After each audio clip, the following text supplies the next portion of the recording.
লাঠি পারে পাগল মনে করে সাধন, সাইলাতি পা জিকির করে আল্লাহ নিরঞ্জন।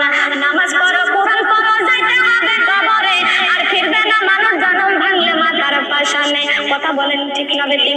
যেই মানুষটা কবরে চলে গেছে কান্না করতে করতে আপনি ওয়ালের সাথে মাথা বাড়িয়া ভেঙে ফেলেন, ওই মানুষটা কোনোদিন কবর থেকে উঠে আসবে না। বলেন গেছে কি গেছে না? কথা বলে দাদা গেছে, নানা গেছে, চাচা গেছে, মা গেছে, বাবা গেছে, আমাদেরকেও সেখানে যাইতে হবে। কথা বলেন ঠিক না বেঠিক? মা বোনেরা কবর বড় ভয়ঙ্কর জায়গা, একা থাকার জায়গা। চিল্লাইতে চিল্লাইতে গলা ছিঁড়ে রক্ত ঝরবে, কবরের মাটি ফেটে যাবে, তবুও দুনিয়ার কোনো মানুষ সাহায্য করতে যাবেন না।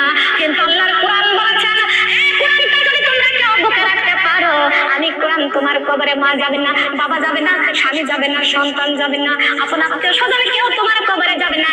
কিন্তু আমি কোরআনের কথা দিলাম, তোমার জীবনে যদি কোরআনটা রাখতে পারো, আমি কোরআন তোমার মরণে উঠা দেব।